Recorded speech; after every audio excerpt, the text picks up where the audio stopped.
April 6, 2020. Hundreds gather at a prayer vigil for a man fighting for his life.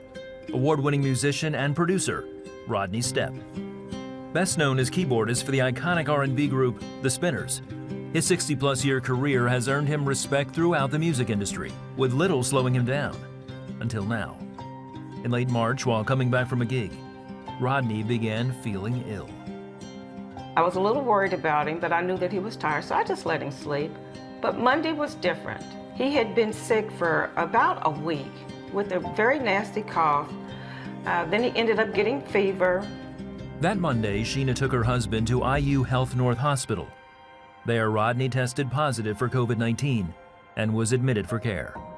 I was hearing that people were getting put on the ventilator and they were dying. And I walked out the door, I broke down. With strict visitor limitations in place, Sheena relied on text messages from the staff to get the latest on her husband. One person who provided constant updates was their friend and big fan of Rodney's music, Dr. Denise Kumbelik. I put my hand on him. He was burning with fever. By that time, he was intubated, but he could hear me, and he would squeeze my hand, and I could talk to him. Rodney's health declined quickly, and by Friday that week, he was in the ICU in a medically induced coma. His lungs were operating at only 25%.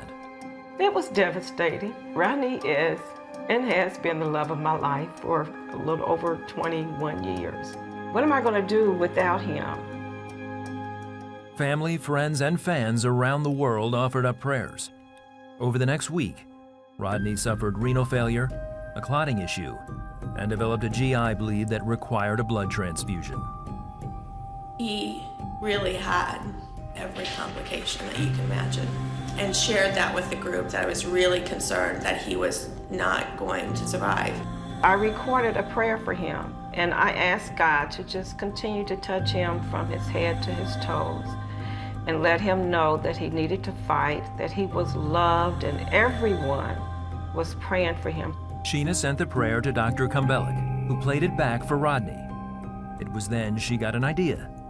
One of the doctors told Denise, don't give up on him just yet. So if you're going to do anything, you need to do it now. Though unsure if it would make the difference, Dr. Kumbelik was willing to give prayer a chance.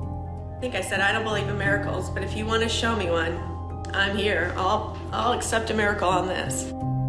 On the evening of April 6th, the vigil began with prayer and singing.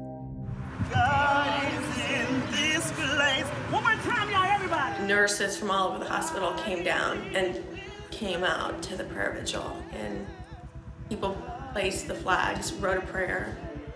The cars completely wrapped around the hospital, and then there was a line that couldn't get into the parking lot. I believed that God was going to answer my prayer because I never felt in my heart that I was going to lose him.